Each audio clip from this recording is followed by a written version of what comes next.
ஏமாத்தி போட்டவன் இந்த நம்பர் மட்டும் வச்சு போட்டு போயிருக்கான். ஓட்டு போட வர்றாங்கல்ல, எந்த சான்றும் இல்லாம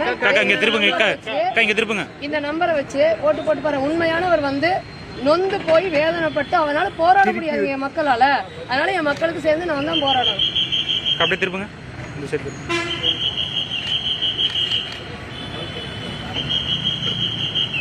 அதே போல 221 இது 73 இருக்கிறவங்க சேலத்திலிருந்து வந்த வெங்கடேசுங்கிற ஓட்டு போட்டிருக்காரு. மேற்கு தொகுதியில் இந்த 2 பேர் எங்க புகைப்பட வேறையாக்கு சம்மந்தமே இல்லாம இருக்குங்காட்டி நீங்க முதல்ல இடத்த விட்டு காலி பண்ணுங்கிறாங்க.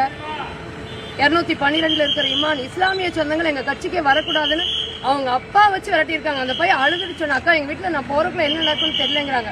இது எவ்வளவு ஒரு கொடுமை நீங்க நினைச்சு பாருங்க. தேர்தல் மக்கள் வந்து மக்களுக்கு சேவை செய்யறதுக்காக ஒரு வேட்பாளரை தேர்ந்தெடுக்கக்கூடிய இடத்துல இவ்வளவு கொடுமைகள் நடக்கிறதுக்கு காரணம் திமுக தாங்க. ஆனா இங்க இருக்கக்கூடிய அதிகாரிகள் நான் சொல்லவே மாட்டேன். அதிகாரிகள் பாவம் கட்டப்பட்டு இருக்காங்க. அவங்களால ஒண்ணுமே பண்ண முடியல. ஏன்னா அங்கங்க வேலை செஞ்சவங்க தான் இங்க கொண்டு போட்டிருக்காங்க. அவங்க என்ன பண்ண முடியும்? கேட்டுட்டு போறது தலைமையில நான் போயிட்டு ஒரு சில இடத்துல எனக்கு மக்கள்கிட்ட போனா சரி நான் ஊடகத்தை நம்புறப்பா. ஏன்னா வெளிப்படையாக தெரிஞ்சிச்சு. அதாவது அங்க ஒருத்தருமே இல்லைங்க. ஒரு பொண்ணு ஃபைல தூக்கி நாங்க கொடுத்த ஃபைல் கிடக்குதான் அவங்க இல்ல கேட்ட ஸ்ரீமதி தாங்க அவங்களும் போயிட்டாங்க அப்படின்னு திமுக காரங்க சொல்றாங்கன்னா பாத்துங்க எவ்வளவு தெளிவா இருக்காங்க. ஃபைல் கிடக்கு அதை எடுக்க கூட எனக்கு மனசு வரல. உண்மையா தம்பி காலையில இருந்து நான் மதியம் வரைக்கும் நம்பி ஓடுனேன், மகிழ்ச்சியா ஓடுனேன். ஏன்னா ஒரு தேர்தல் நம்ம களத்தில் வேலை செஞ்சுருக்கோம். மக்கள் பல இடம் எனக்கு அங்கே அவங்க எந்த வேற கட்சியா என்ன கூட தெரியல. ஒரு 20 பேர் இருந்து அந்த பழச்சாராவது குடிச்சிட்டு போங்கன்னு கொடுத்தாங்க. எங்கன்னா வளையக்கார வீதி அந்த சிக்கல் இருந்து பார்த்தீங்கன்னா அதுக்கு வெளியில வந்தோடனே என்னை நேசிச்ச இப்படி மக்கள் ஓட்டு போட்டிருக்காங்க. மக்கள் அங்கங்கே முந்தியெல்லாம் எனக்கு அடையாளம் தெரியாது. ஆனால் இப்போ வேட்பாளர்னு சொல்லி இவ்வளவு 55 விழுக்காடு நான் பார்த்த வரைக்கும் இருக்கு. அதில் முழுக்க சீமானுக்கு விழுந்த ஓட்டுன்னு தெரிஞ்சோன்னு இந்த வேலை பண்ணுறாங்க, செய்கிறாங்க, உறுதியாக செய்கிறாங்க. ஒரு இடம் 2 இடம் இல்லை, நான் தான் தவறாக நினச்சிட்டேன். அது என்னுடைய முட்டாள்தனம். உண்மையிலுமே இதுக்கான ஒரு விடிவு காலம் என் மக்கள் கொடுப்பாங்கிற நம்பிக்கையோடு தான் மீண்டும் என் மக்களுக்காக நிற்பேன். அதில் எந்த விதமான மாற்று கருத்துமே கிடையாது. எனக்கு எல்லா வகையிலையும் நான் தேர்தல் களத்தில் நிற்கும் போது நான் நன்றி சொல்லணும். காவல்துறைக்கு நன்றி சொல்லணும், ஊடக நண்பர்களுக்கு நன்றி சொல்லணும். உண்மையிலுமே நான் வென்று வந்தா ஊடக சொந்தங்களை மிக ஒரு மேன்மையா பெருமை வைப்பேன். ஏன்னா இங்க இருக்கக்கூடிய மக்களினுடைய சிக்கலை அதே போல என்ன நடக்குது வாக்குச்சாவடிங்கிறத கொண்டு போய் சேர்த்துற பெரும் கடமை நீங்க செஞ்சிருக்கீங்க. மனதார மன நிகழ்ந்து உங்களை வாழ்த்துற தலை வணங்கி நான் வாழ்த்துறேன். ஏன்னா அவ்வளவு சிரமங்களுக்கு இடையில சிக்கல்களை வந்து உங்களுக்கு காட்ட விடாம பணம் கொடுத்தாங்க. ஒரு சில பகுதியில் 3000 ரூபாய் கொடுத்துருக்காங்க, சான்று இருக்கு. 1000 ரூபாய் கொடுத்துருக்காங்க. அந்த மக்களுக்குள்ள வேறுபாடு காட்டி பணத்தை கொடுத்தாலும் அதை தாண்டி மக்கள் எனக்கு வாக்களிச்சாங்க, சீமானுக்கு வாக்களிச்சாங்கிற தெரிஞ்ச உடனே இந்த அடுத்த கட்ட இறுதி கட்ட அராஜக வேலையை தொடங்கிட்டாங்கன்னு தான் சொல்லுவேன். ஆனால் இந்த ஊடகத்தின் மூலமாகவே ஊடக நண்பர்கள் ஊடக சொந்தங்கள் எல்லோருக்கும் என்னுடைய தலை வணங்கி நன்றியும் வாழ்த்தையும் சொல்லி உங்களுடைய பணி போற்றுவதற்குரிய பணி.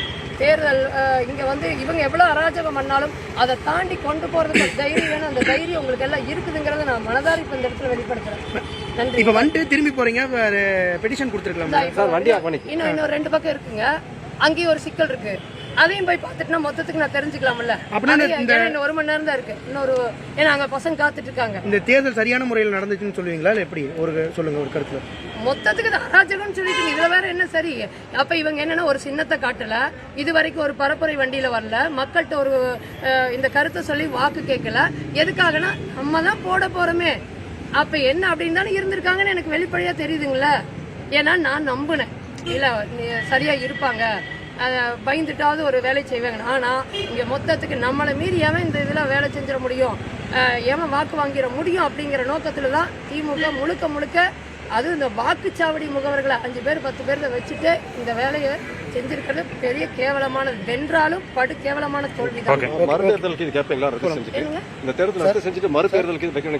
மறுதேர்தலே வேண்டாங்க, தேர்தலே வேண்டான்னு சொல்றேன். இல்ல இந்த என்ன இவங்க ஆட்சிக்கு வந்து என்னத்தை பண்றாங்க சொல்லுங்க. எனக்கு கோபம் வருமா வராதா? எவ்வளவு தூரம் பொறுத்து எந்த ஒரு சிக்கல் வராம எல்லா துறைக்கும் நான் பொறுமையா போனேன். அது அந்த மாற்று கட்சியா இருந்தாலும் சரி, யாரா இருந்தாலும் சரி, இது கண்டிப்பா மாற்றம் வருங்க. ஆனா மக்கள் புரட்சி கண்டிப்பா வெடிக்கும். ஏன்னா இப்பவே வாக்கு செலுத்த ஆரம்பிச்சுட்டாங்க. வாக்கு விழுந்துருச்சு அண்ணன் சீமான் அவர்களுக்கு அப்படிங்கறதுனாலதான் இந்த இடத்துக்கு போறாங்க. நீங்க நினைச்சு பாருங்க, மேற்குல இருந்து 2 பேர் வரான், கேட்டா வேறையும் கேட்டா நீ கேள்வி கேட்கக்கூடாதுன்னு விரட்டி விடுறாங்க. அப்ப கேள்வி கேட்காம உட்காந்துருந்தா கமெண்ட் இருந்துக்கலாம். ஆனா கேள்வி கேட்டா இந்த சிக்கல் சான்றை கொண்டு வர ஓட்டு போடுறாங்க, ஏமாத்துறாங்க.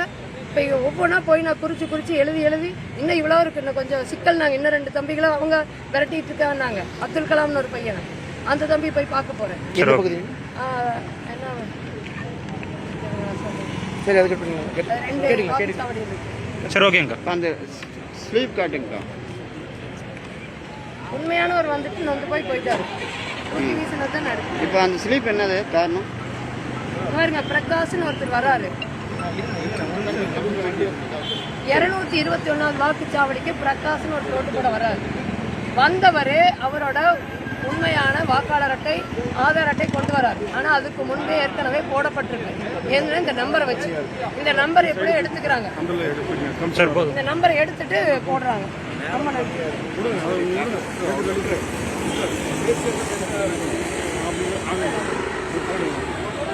ஊடகத்துக்கு நான் நன்றி சொல்றேன். எனக்கு நான் நன்றி சொல்றேன். எந்த ஊடகமா இருந்தாலும் சரி, உங்களோட கடமை செஞ்சிருக்கீங்க. நான் ஒரு வேட்பாளராக மனதார நான் உங்களை வாழ்த்துறேன். உங்களுடைய பணி போட்டு வேண்டியது. நிச்சயமாக நாம் தமிழர் அரசு அமையும் போது இந்த ஊடக சொந்தங்கள் எப்படிப்பட்ட பெருமைக்குரிய இடத்துல இருப்பீங்கிறத நான் இப்பவே சொல்லிட்டு போறேன். இது காலம் கண்டிப்பா அந்த வாய்ப்பு கொடுக்கும், நடக்கும். நன்றி.